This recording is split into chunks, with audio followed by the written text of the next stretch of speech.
Hello and welcome to ILTV's Israel Daily. I'm Aaron Porras, and coming up in today's newscast, Israeli HMOs get into the nitty-gritty of Pfizer and Biontech's new vaccine. Meanwhile, Israeli technology is saving the day again all over the world. And finally, this as new friends in the region join us for the holidays.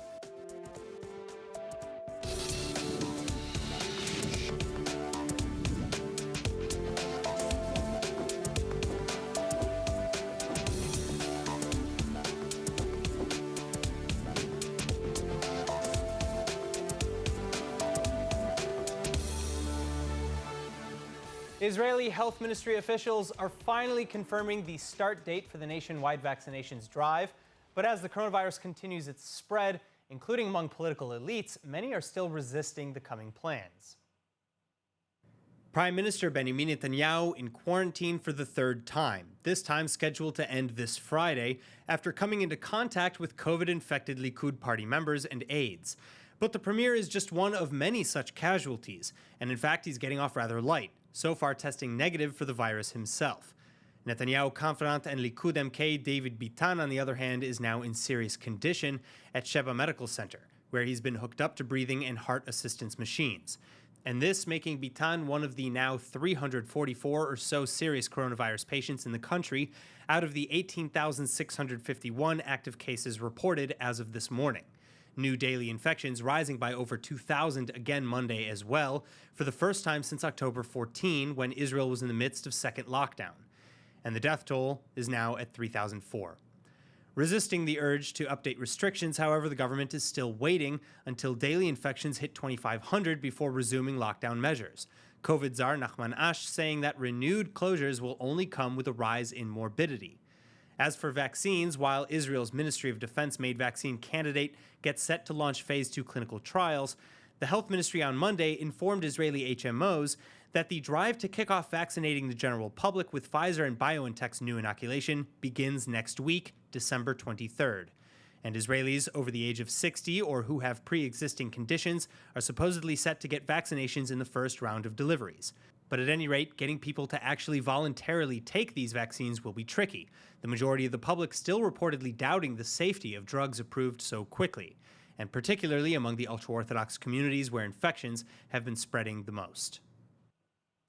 So with vaccines set to begin being doled out in Israel by next week, Israeli healthcare officials are doing what they can to get the word out and get the public on board. Nittany Manson with the details. It takes 2 to tango, 3 to crowd, and millions to achieve herd immunity. But with up to 75% of the public still skeptical, if not downright afraid, of the new coronavirus vaccines, Israeli HMO Clalit decided to get ahead of the issue and educate the public.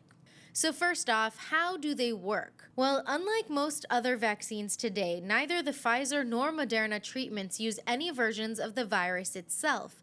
Instead, they introduce a spike protein that's found on the surface of coronavirus. Our bodies essentially then do what they do best, attack the spikes while teaching our immune system for the future. And this type of vaccine technology has been in use for about 10 years. So how effective are the vaccines, and how do we know?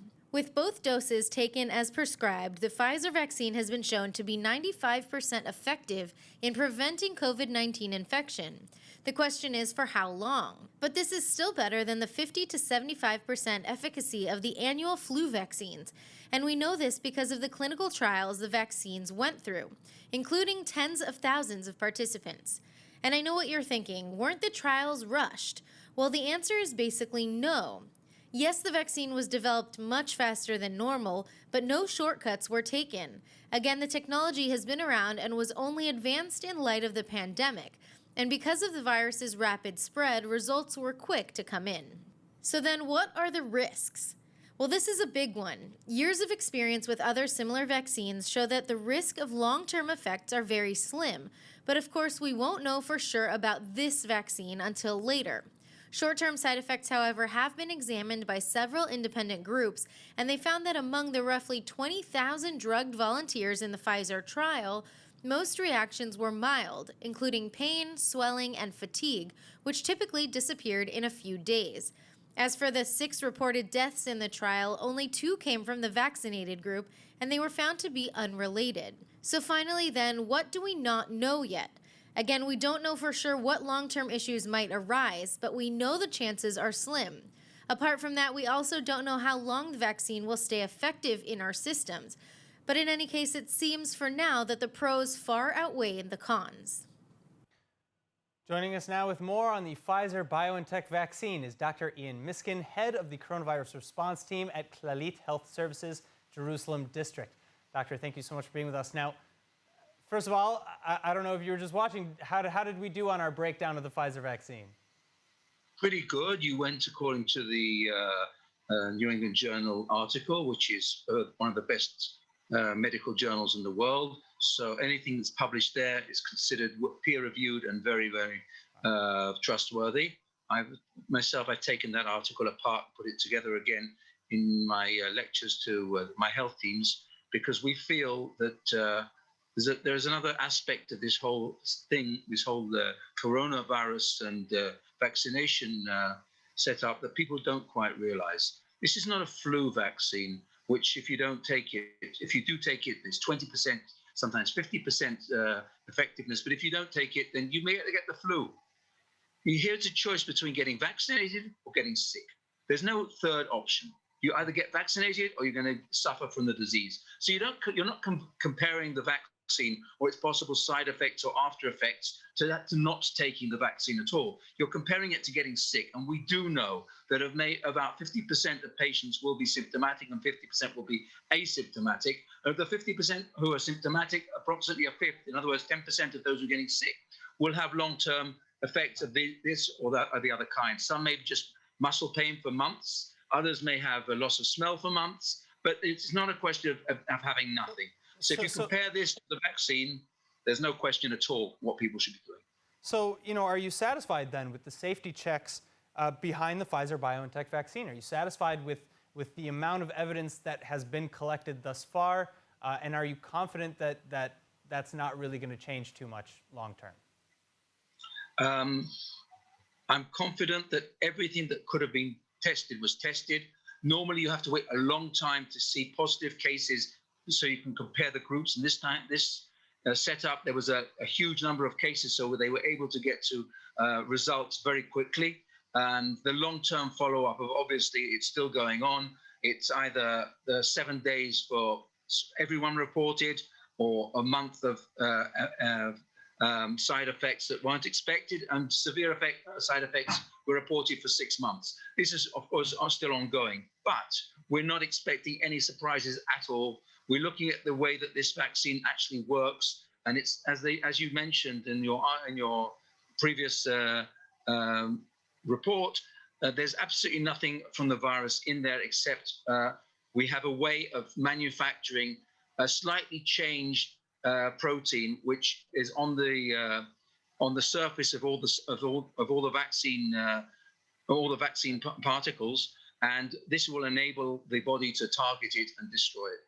All right. So I think one of my final questions here is, with respect to dispensing the actual vaccinations to the public, is it going to be first come, first serve within each eligible group, or are the HMOs as Clalit going to be being more proactive, and they're going to be contacting the eligible groups when they become eligible to come in? Well, I'm on the committee that decides this from the Ministry of Health. So you're asking me in two different ways. Put it this way: Clalit and all HMOs will give out the vaccine as according to the Health Ministry, the way they decide in which order. We know that 90% of those who died were over the age of 60. So obviously the over 60s will be targeted first, maybe first of all the over 80s, because we have an opportunity to stop people dying this winter from coronavirus. And obviously we'll be going for those who have the greatest risk of dying. This will be done by age more than anything else. In other words, I can expect the over 80s to be the first population to be targeted, together with healthcare workers and people living in old age homes, retirement homes, and the people who are taking care of them. These will obviously be our first priority to vaccinate. All right, Dr. Miskin, thank you so much for speaking with us. Good night. Thank you very much for inviting me. In other news, a new study on the long-lasting effects of coronavirus is now hinting at a very different culprit than you might expect: yourself. And the study, written by immunobiologists at Yale University, has yet to be published or peer-reviewed, but according to the results so far, all of the reports of continuing illness like fatigue and breathlessness that linger long after coronavirus infection, that may actually be caused by our own immune system and not the virus itself. The study's authors are explaining that in their observations, at least so far, COVID-19 patients often had a dramatic increase in autoantibodies, which made initial COVID infection symptoms more severe, while continuing long after infection to attack healthy proteins in the body instead of those of the coronavirus disease. Well, if true, this could mean that simple immunosuppressive treatments might actually be effective in fighting the post-COVID syndromes. Now, stepping away from coronavirus for a moment and into international relations, it seems like the Abraham Middle East peace accords may actually be rubbing off a little bit on our neighbors as intended. This as the PLO reportedly looks to reconnect with Jerusalem, while a new Turkish ambassador to Israel has also reportedly been appointed following an intentional 2-year vacancy. But joining me now to discuss is Israeli journalist, author, and attorney Bendel Yamini. Bendel, thank you so much for being with us. Now, let's start with reports of the PLO wanting to resume discussions with Israel or cooperations with Israel. What is the significance of that? Is it true? And is it connected at all to the Abraham Accords or the incoming Joe Biden administration? I mean, when we are speaking about the Middle East, everything is connected. I mean, you cannot ignore one step and say that something happened just by itself. No, it's not. I mean, even the Trump peace initiative is connected to the winds of change that are taking place in the Arab world. I mean, Palestinians, as too many times before, are missing every train that is waiting for them. Is there any chance that now they are changing the way and saying to themselves, look, so many Arab states are actually having formal or informal relationship with Israel, so we are going to miss the train again? Maybe, just maybe, something is happening. Maybe there is a change. And if there will be change, then we will all have to, of course, to be glad about it. But we have to wait and see. What does it mean, this new attitude that we hear from them? All right, well, let's move on to Turkey then. What is the state of Israeli-Turkey ties today, and are you predicting a reconciliation of sorts in the near future? I'm not sure about it. I'm not sure about it because we have to bear in mind that actually Turkey is hosting part of the leadership of the Hamas, part of the leaders that Al-Aruri, for example, that is running all the operations against Israel in the West Bank. So I'm not sure that it's a real change. And if it is, of course, we have to welcome it, but we have to wait and see. The main story actually between Israel and Turkey right now is about the sea and about who is permitted to take oil from which part in the Middle East, in the Mediterranean. So maybe, just maybe, because they need so much Turkey to have more share in the gas or oil or whatever, they are making a change. And we cannot, of course, forget that there is a coalition between Cyprus, Greek, and Israel, a kind of bloc that Turkey does not like, but maybe because of that, they are beginning some moves of change. So is are Turkey's motivations changing at all? What are they? Turkey has interest, which is legitimate. Of course, but is it really primarily focused on gas and and their own personal economy, or are they interested in forming a long-lasting peace with Israel? No, that I'm not sure about, because we are facing a process of Islamization in Turkey. I mean, they are part of the Muslim Brothers. They are part of the coalition against any normalization with Israel. I mean, yes, I know it's a paradox because they have relationship with Israel. So many tourists are for so many years going to Turkey. I mean, but and from the other hand, and this is the paradox, I mean, they are against any kind of normalization between Israel and any Arab country. This kind of contradiction is part of what we are facing here in the Middle East. All right, Ben Dolimini, thank you so much for your insights. Thank you for having me. Moving on, Israeli technology is back in the limelight today as Netafim's famous drip irrigation becomes the latest saving grace in fighting food scarcity as well as harmful climate change. Hannah Rifkin with the story. Rice. It's a dietary staple for upwards of half the global population. But rice paddies are also surprisingly responsible for a tenth of the world's annually produced methane in the atmosphere, while drinking up 30 to 40% of all annually used fresh water. And that's where Israeli company Netafim comes in. The rice cultivation in the world is responsible for 10% of the gas of methane emissions to the world. It's equivalent to all what the aviation industry sends methane to the world every year. And with our solution, it goes to zero. The solution, none other than drip irrigation. Originally developed decades ago to help transform Israel's arid landscape into acres upon acres of farmable produce, Netafim's incredible drip irrigation technology is now being reworked worldwide for rice and a host of other crops. And the results are amazing. We have finished the beta stage. That means we have 1,000 hectares commercially grown in many countries all over the world. Italy, India, Turkey, with great results and farmers that achieving the goals of saving 70% water, zero methane emission, and great yields. Moving the rice from paddy cultivation to drip irrigation cultivation allows the farmers to rotate the crops and do more than just rice, and with that they improve their livelihood and they also enable to grow more food with less resources. Now, on to the holidays. The Or Shalom Association is a nonprofit that works to protect and help at-risk or impoverished youth and children in Israel who've been removed from their homes. And they are now hosting a Hanukkah/end-of-the-year drive in order to raise money for these same children and young adults. But here to talk more about it is Naomi Lieberman, attorney at law and vice president of the Or Shalom Association. I'm so excited to have you here, Naomi. Thank you so much for being with us. Hi, Aaron. It's a pleasure to be here. All right, so can you give us a short background on the work that Or Shalom is doing and how it got started? Well, Or Shalom is the oldest and largest organization in Israel that takes care of children who were removed from home. So we're celebrating our 40th this year. Wow.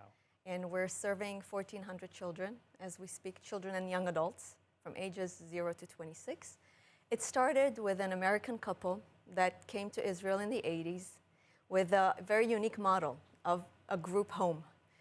We believe that a child that was removed from his biological family needs to grow up in a family setting, to have a modeling experience and something that he can take with them as a normative behavior at home. The it takes a village approach. Exactly, exactly. So Shelley and Hal Cohen came from the States to Israel in 1980 and started their first family group home. The idea behind it is up to 12 children living in a home with a family, a mother and a father of their biological children, and they're raising the 12 children of Or Shalom together with their own. Wow. Now, I know it's hard to fathom, but they have it's a big project. It's a big undertaking, right. And it's a very special people who can do that. But they do have a very wide services provided by Or Shalom. There's a therapist, a social worker, a psychologist, a cook, a clean, a tutor, everything, 2 national service girls, everything that you need to actually make this home an operation. Amazing. And it's a really holistic kind of every angle approach. Exactly. That's amazing. All right, so this year you have the Hanukkah drive, the end of the year drive combination. Right. Can you tell us a little bit about that fundraiser and what it involves? Sure. So our Hanukkah is devoted to raising money for our camp, the Machane Or. Machane Or, just like Or Shalom, is about light. Some of our children, about 60 of them, cannot go back to their parents for holidays, not even for breaks. Sometimes their parents are not alive. Sometimes their home that they're coming from is very dangerous. So we created for them a camp, which is a fun place to be when everybody else can go visit their family. And this camp is solely funded by private funders. And this is what we're raising money for this Hanukkah. Is this a new program, or is this kind of a new annual thing? Well, the Machaneh Or has been run for 20 years. Wow. Okay. It's, as I said, privately supported. So every year it's a new endeavor to raise money for it. Do you have, I don't know, maybe a case study? Give us an example of one child and kind of that child's journey in Or Shalom. Okay. I'm often asked this question, and I have to say that whenever I meet our graduates and I know what they came from, I'm very proud. I'm in awe with everyone that I meet. One specific graduate that just kind of sticks in my head right now is Hadass. Hadass came to Or Shalom with her twin sister when she was very little. She was born to parents who were very young and drug addicts and had alcohol issues. So they couldn't really raise them, those two twins. So after a few years at home, the court system, by the way, the court system in Israel decides whether to remove a child or not. Sure. It's not our decision. So it was decided that they cannot live at home with their parents, and they were together moved to an Or Shalom home. I have to say that our homes are a place for siblings to grow up together as well, so they don't have to be split up to different families. I have to say that today Hadass is a thriving young woman. She's 19. She was accepted to an amazing program that lets her study before her army service. She studies in Hebrew U, a double major, economics and accounting. Wow. Unbelievable, unbelievable. Wow. And she's just still dealing with her family issues. You know, her father was just sick last year, and her sister, and he just died of cancer. And still, she stayed on, she persevered. We helped her with tutoring, with everything that she needed to make sure that she stayed on and completed her course of studies and becomes proficient in both. Well, I want to let everybody know at this time now that they could get in on this and they can join with the Hanukkah/end of the year fundraiser and learn more in general about Or Shalom. I encourage everybody, please visit orshalom.org.il or visit Or Shalom on Facebook. You'll find plenty of information there. Or visit Or Shalom in person. Or visit Or Shalom in person, of course. Thank you so much, Naomi. Thank you. In other news, ringing in the new peace in the Middle East, delegates from Bahrain and the United Arab Emirates are here in Israel this week, and they're taking part in the annual holiday celebrations. Arriving in Jerusalem at the Western Wall on Monday, the delegations participated in a candle-lighting ceremony with Chief Rabbi of the Western Wall, Shmuel Rabinovich, calling their visit a magnificent Hanukkah miracle. But of course, that's not all. Earlier on Sunday, Israeli President Reuven Rivlin welcomed the visitors as well at his mansion in Jerusalem. And speaking for all Israelis, he blessed both the group as well as the future their visit represents.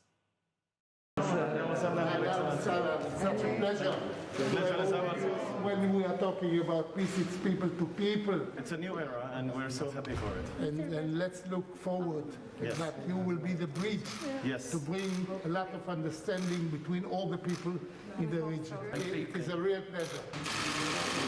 God bless all of you and welcome, welcome. Thank you. And now let's take a look at the weather forecast. First off, you can expect rainy skies with lows tonight dropping slightly to an average of about 56 degrees Fahrenheit or 13 degrees Celsius. Then tomorrow you can expect rain and storms nationwide, highs dropping a smidge to about 63 Fahrenheit or 17 degrees Celsius. And remember all those flash flooding warnings, so please be careful along the coasts and in the Negev desert. And now, before we go, of course, let's take a look at what's going viral in Israel.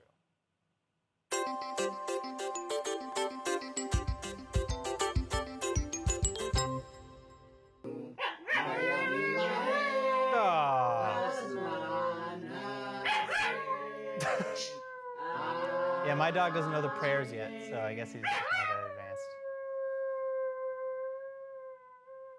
All right, well, that dog has a range, better singing voice than I do, but unfortunately that is all that we have for today's news. Today's exchange rate is 3.26 shekels to the American dollar and 2.55 shekels to the Canadian dollar. For more news from ILTV, please like ILTV on Facebook, follow us on Instagram, and subscribe to our YouTube and Roku TV pages. I'm Aaron Porras. Thank you for watching.